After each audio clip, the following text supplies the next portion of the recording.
Okay, hello again, good morning ladies and gentlemen. Thank you for rejoining us for the mid-morning session. That is such an awful picture of me, I cannot deal with it. Thanks so much for coming back. For those of you who don't know me, I was on this morning, Patrick Watson, Director of Research. I'm joined on stage by our consultant Catie de Marcillac. Hello Catie. Hello everyone.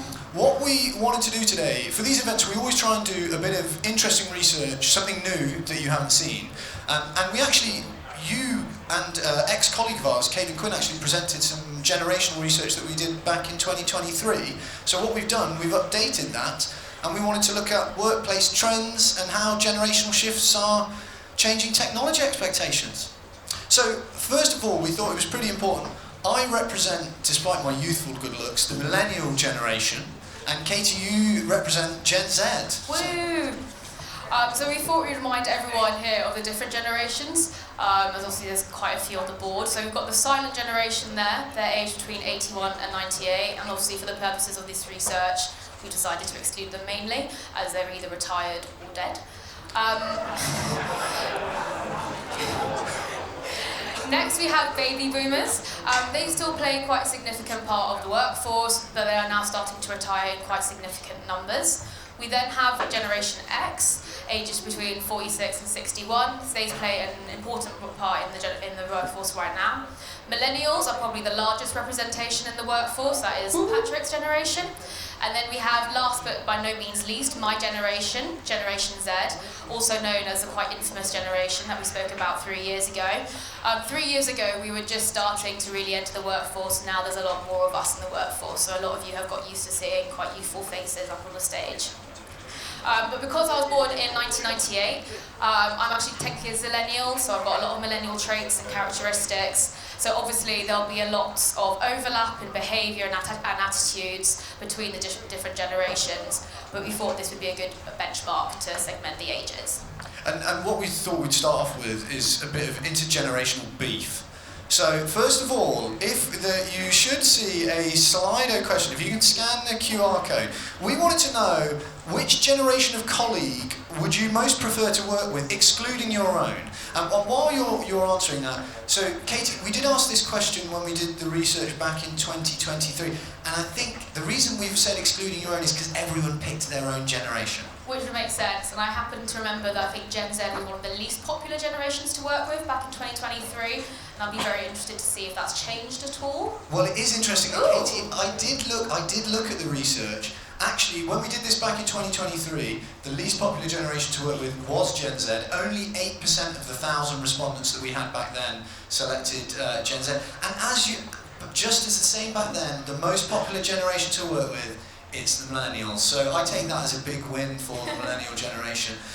Interesting, actually, that... silent generation is above baby boomer. Yeah, very interesting. So, yeah, it's really interesting findings there. So we thought we'd start off, intergenerational beef was the perfect way to start, and we'll continue that theme throughout the session today.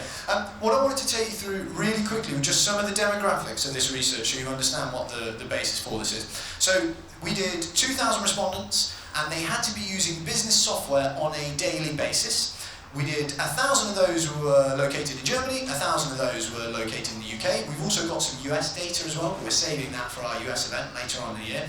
And really interestingly, we did get a bit more, we got a few more men to respond, slightly fewer females responding in the survey. But additionally, I also broke that down across the different generations. So as you can see, the largest proportion of respondents represent the millennial generation, followed by Generation X. I did actually check the demographic data for the European countries, and this roughly corresponds with what you'd see in the workforce. So it's a pretty even spread in terms of the respondents that we got across the generations. As Catie said, we did actually get 2 respondents from the silent generation, but because the sample size was so small, we pretty much excluded them from the research. Whether that was from beyond the grave or not entirely sure. So, key findings from the research. First of all, I wanted just to talk a little about why we're doing this, why we think this is important for you as the audience. So, what I've done here is I've split the 2,000 respondents across they self-determined their job role, and I've highlighted what I would consider decision-making roles. So these might be influencing or making the purchases. I know that the majority of you in the room are thinking about selling technology solutions to businesses. So I highlighted business owners, C-level executives, senior management, and And then additionally, I broke this down across the generations. So you are going to be selling to decision makers who represent each different generation. I think when we did this previously, there were very few Generation Z in decision-making roles. That's risen up now to more like 15%. So I think that's why this is important. Understanding generational dynamics, understanding generational preferences is going to directly impact the success of sales potentially. So, we wanted an additional side question that we wanted to ask everyone in the audience. Yes, we thought it'd be interesting to ask a question that we actually asked in our research this year, which is what, if anything, do you value the most in workplace communication? And we've given a variety of options there.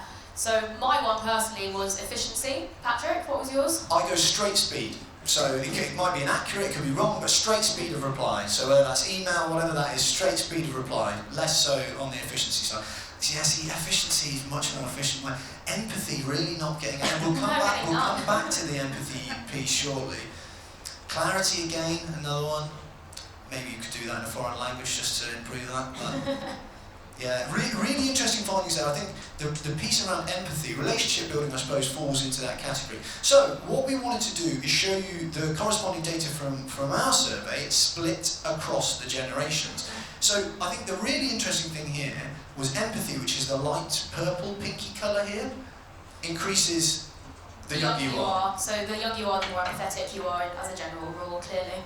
And I think the really interesting thing about this is some of the definitions. So professionalism, as you can see, the value placed on professionalism in workplace communication rises with age. So what is the definition of professionalism? Is that using the right medium? Is that communicating at the right time? But I think really interesting actually that we've seen a bit of disparity between what we're seeing in the room and what we got back from survey. But I think that's important just to understand what the different generations value in their workplace communication. So as I said, we did do this back in 2023, this research. Slight bit of a caveat on the respondents. Yeah, so in the last bit of research we did in 2023, we mainly spoke to UK and US businesses, and then this year we also decided to include German businesses to give a more European overview, but we still thought it would be interesting directionally to compare both years. So what we asked in both years was, we asked respondents to give their most commonly used communication medium at work. And some of the results are actually quite interesting if you compare. So the first trend is that video calling has become a lot more prevalent since 2023, and that is particularly the case for Gen Zs and millennials. So if you look at the stats on the right of the screen, the 4% would be the 2023 number, the 8% is the 2026 number. We would put that increase in video to that sort of post-pandemic wariness in 2023 was very rife. Everyone was kind of post-lockdown, everyone had been on video calls for years, and that wariness has now dissipated slightly. And also, video and collaboration technology has improved a lot since then. It's a much smoother experience when having a video call now. And you made a really good point about stuff like backgrounds and noise cancellation, which were a problem for particularly younger workers when working from home, maybe in a shared communal space. That actually makes a big difference. Exactly. The second trend that we saw is that consumer messaging is becoming more and more used in the workplace. That's particularly the case with SMS, and we've been tracking SMS and messaging for the last few years. It's becoming much more prevalent across all generations. WhatsApp as well is becoming a digital channel that is just increasingly used by all generations as well. And SMS and messaging is both from a productivity point of view, it's very useful, but also from a compliance and governance point of view. Phone numbers are increasingly used for identity verification, and that's one of the reasons why it's a more trusted means of communication as well. The third trend there is that face-to-face has actually fallen by quite a bit. So in 2023 it was 19% and it's now gone down to 13%. And as I said before, last time we were definitely feeling the effects of the lockdowns. And there was maybe an extra impetus to go back to the office, the face-to-face meetings, trying to encourage the sort of pre-pandemic behaviour. That has now calmed down. In 2023, businesses had office contracts that were still in place. A lot of smaller businesses in particular have now given up those office contracts to work fully remotely or to be in shared office spaces. And collaboration technologies, as I mentioned, have now also significantly improved. So face-to-face is probably not as needed or as required as it would have been in 2023. Yeah, we think we'd have seen a bounce back in face-to-face demand for face-to-face communications post-pandemic, and then in that last 3 years, that's started to fall off.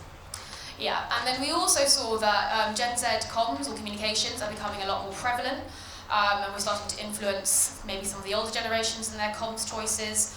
All generations are now using a much wider range of digital channels, and that includes voice notes. So if you look at the stats there, and when we last did this in 2023, barely anyone used a voice note, and now in 2026, 5% are using voice notes, which is quite a big jump. And even my manager Al, who's sitting right opposite me as I speak, he's Gen X. He sent me a voice note on Teams the other week, which I thought was incredibly progressive of him.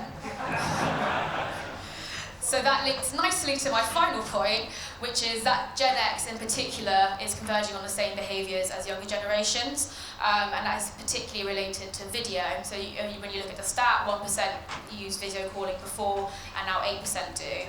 And that just shows, again, we're linking back to video in particular becoming a lot more prevalent in workplace communications than back in 2023. And we did also ask about not just which communication tools you use, but actually how easy are the different platforms to use as well. Yeah, so we asked the different generations to rank how easy they find the popular tools in Cavell's Intelligent Workplace. And unsurprisingly, email is considered to be the very easy default and the most mature, the most low friction channel across all generations. But Gen Z are a lot less confident in using email than some of the older generations. So you can see on the stat on the left of the screen, 54% of Gen Z said that email was very easy, but 70% of baby boomers said that it was very easy. And so, do we think that's a sort of familiarity thing with email and time using it? Well, yeah, I think younger workers may be a bit less fluent in work email, if that makes sense. So things like email threads, formality, tone, inbox workflow, whether or not to CC or BCC. Not accidentally replying all to everyone. That too. So I think younger workers are a bit less confident in using workplace email for that reason. But there is an opportunity for providers to help users move between email, chat, and meetings with fewer silos and less context switching, and to make that process a lot more seamless. We also looked at collaboration tools, and they're easy for every generation, but the older users who have now adopted them and used them for many years appear to be the most confident. Again, if you look, baby boomers and Gen X actually have the highest levels who reported it being very easy. So I think the challenge of older generations and technology usage is much more to do with adoption, but not actually with usability. So once the users are on the platform and they're using it, the ease is actually very high. So it's as much to do with training, onboarding, encouraging people to use technology as it is with the features as well. Older generations have also, as Patrick mentioned, have been using these platforms a lot longer than a lot of Gen Z, so are a bit more used to using Teams and all the other collaboration. Yeah, that familiarity piece is key there. And then last but not least, CRM, and that was also a contentious platform and a bit of a red flag in our 2023 research. It's a really important tool that providers are now increasingly embedding in calling and messaging and recording. And obviously we mentioned it this morning as well in Matt's keynote. But the confidence and ease of use for CRM is actually quite evenly spread across the generations. And so we think it's much more to do by job role and context for CRM, and less so to do with generational differences. So for instance, if you're in a sales marketing role, you'll be a lot more familiar with CRM rather than some other roles. Yeah, and I think that point resonates with all of these. There's generational conclusions that we can draw, but actually a lot of this is nuanced, it's persona-based, and we definitely see that internally at Cavell. The power users are the ones that use CRM best and understand it in the most deep way. So that was email, collab, CRM. I know most of the people in this room though will be concerned with voice and telephony, so we specifically looked at that. Now the graph on screen here is from the 2,000 respondents, and we asked them whether they agree with the statement, "I like making phone calls at work." Catie, do you like making phone calls at work? No. So, interestingly, contrary to that, the interesting data here is the younger you are, the more likely you are to say that you agree with that statement, which slightly surprised me when I saw this data. And then we did ask a follow-up question though, which I think is slightly revealing. Actually, how many of you make phone calls on a day and make multiple phone calls on a daily basis? And as you can see, it rises exponentially with age. So, Generation Z, more likely to say, "I like making phone calls at work." Are you actually making any phone calls at work? Not as many as the older generations. And I think one of the things we did point out with that, and you made a really good point, is actually agreeing with the statement, "I like making phone calls at work," that might be to do with sort of the weariness that we talked about before in older generations. Yeah, I think the more you use the phone, the probably more weary you're going to be of it, and so you'll like it more the less you use it. Yeah. And I think that correlates with the data that's on the screen. Yeah, my years of very poor cold calling have definitely made me phone call weary over time. So that I think is a really interesting juxtaposition in the data. Younger generations saying, yeah, we like making phone calls work. How many of you are actually making them on a daily basis? Considerably less. We did actually ask, so the proportion here in the dark purple that said that they disagree with that statement, so they don't like making phone calls at work, we did actually ask about the reason for call reluctance.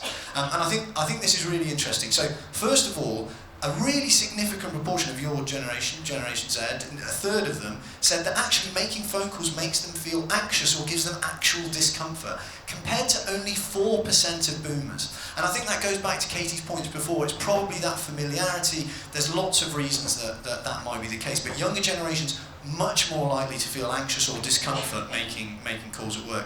Now, as I said, I go in the millennial generation. The reason I don't tend to make any impromptu calls at work without having pre-arranged a time. And the main reason for that is that I feel it might be disruptive for the person that I'm calling's workflow. And I think you can see that in the data here. So everyone else, I averaged it out, around 23% of people said actually making phone calls might be disruptive. The inconsiderate generation, Gen Z, only 7% worried about the disruption.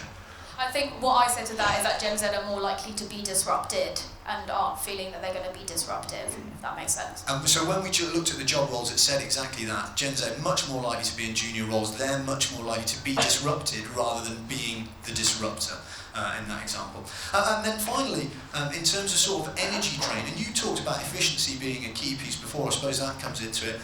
Actually, nearly 1 in 4 Gen Z said actually making a phone call is a really big energy drain for me when I could send a message or I could send a voice note even, compared to only 1 in 10 boomers. So the energy drain felt much more significantly in younger generations. So that was voice. There has been some really significant development since when we last did this research in 2023, and the big change has been the advent of artificial intelligence and its usage right around the sort of workplace. We did actually ask some questions on AI in 2023, but we didn't expect the level of acceleration that we've seen. So what I wanted to highlight here, we talked about that call discomfort before. This is about call displacement. So we asked, in the last 12 months, have you considered calling a colleague, but instead you've asked an AI assistant? And as you can see, the amount of people that have done that significantly increases the younger you are. Catie, have you ever planned to call me and then deferred to Copilot instead? I think what I use Copilot for is if I have a stupid question or something that I can find easy on my own, I will ask Copilot instead of bothering Al, for instance, my manager. Yeah, so I think that call deference piece is a really interesting trend there. We also asked about AI tool usage, and I highlighted the negative here on this side. So this is the percentage of each generation that use no AI tools. So as you can see, Gen Z, 93% of them will be using some form of AI tool. Only 8% said they're using no AI tools. That rises significantly with older generations. So baby boomers, Gen X, millennials even, much less likely to be using AI. It's going to be much more ubiquitous in the younger generations. We did also ask about which tools they were using, and more than around a third of the respondents said that they'll be using one of the big 3 tools. So they'll either be using Gemini, they'll be using ChatGPT, they'll be using Copilot. One of the fastest growing ones was Claude by Anthropic. Only still around 7% of respondents said that they're using Claude. When we actually asked for open responses on this, and we got around 40 different AI agents and models that people said that they were using. But actually that translates to less than 2% of the overall respondent base are using something like a DeepSeek or a Perplexity. The vast majority of users are going to be using one of the big 3 platforms there as well. I know feelings are very important to your generation. Yeah, so we did decide to also ask how AI makes you feel in the workplace, and we had a variety of emotions for the different generations to pick. And actually, overall, the picture was incredibly positive. So around 3/4 of responses were either for optimistic, happy, or excited. However, for the younger generations, we were much more polarized in how we felt in our emotions. And what I mean by that is that Gen Z had the highest percentage who were happy with AI, but also had the highest percentage who were scared with the advent of AI. whereas older generations were much more neutral or apathetic around the introduction of AI. So as you can see, nearly a third of baby boomers said that they didn't really feel any particular way towards AI, whereas only 6% of Gen Z said the same thing. And we think there will be a reason for that is...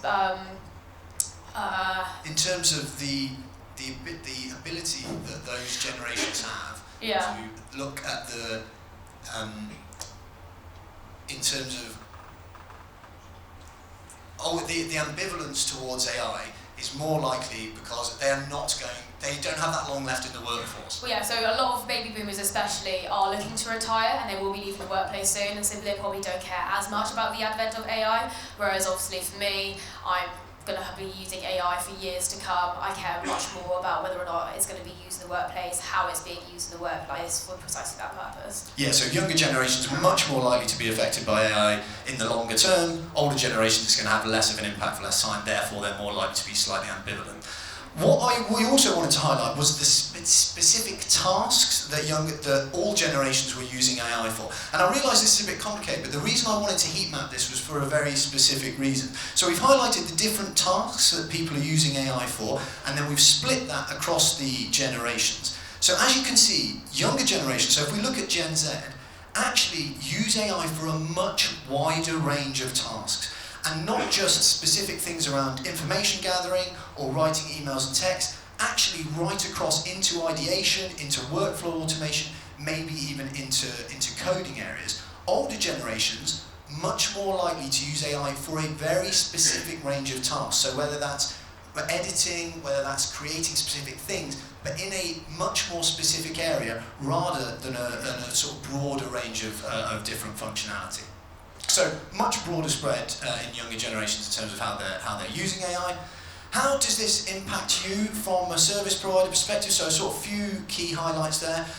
Communication, moving away from specific channels to workflows. And what do we mean by that? So it's not just a specific channel like email. Everyone has access to all of these channels now pretty much. But it's actually what is going to work best in your actual workflow. What communication medium is going to be optimized within your individual workflow.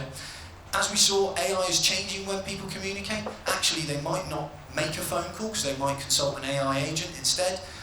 Generational differences see a much greater breadth of focus across younger generations, much more specific focus in older generations. That one-size-fits-all user experience isn't going to work because different generations have very different requirements for how they want to use their communication software. And I think that one-size-fits-all piece is not necessarily going to fit everyone. That's why we've looked to add so many different communication platforms into UCAS and into CCAS as well. And finally, the piece about Shadow IT, we'll be publishing this data as part of our Impact series. And one of the key things that we highlight was the amount of users that were using the consumer freemium versions of these apps. So where's that business data going? And I think that Shadow AI problem highlights where there might be shortcomings within the business enterprise stack. So a few conclusions there, but there is also an ominous piece on the horizon. Yeah, so unfortunately Gen Z is no longer going to be quite the youngest generation, at least not for, well, we'll carry on being young for a few more years, but then we're going to get a whole new generation, which is Generation Alpha. So those are people born between 2010 and 2024. So if you think about the older end of that generation, they'll now be 16 years old. They'll be looking at apprenticeships, summer internships, and in the next few years, they will really start trickling into the workforce. And this generation will have a completely different set of requirements. If you think Gen Z are digitally native, these guys were born in 2010, and that's the year that the iPad was launched. They've grown up with smartphones. They were also, during the pandemic, in primary school, very, very formative years. That will have some effects, obviously, on how they work as well. So brace yourselves, there's a whole new generation to have to contend with, and it will no longer just be about Gen Z being the young, annoying disruptors. Yeah, and we found the creepiest possible representation of Generation Alpha to put on screen there. So when we repeat this research in a few years, it'll be really interesting, as Catie said, to see some of the difference that Generation Alpha as they move into the workplace. So that's all for us here. As I said, this will be part of the Cavell Impact series, so if you're interested in more details on the generational dynamics, do speak to us about. Massive round of applause for Catie and Marcillac.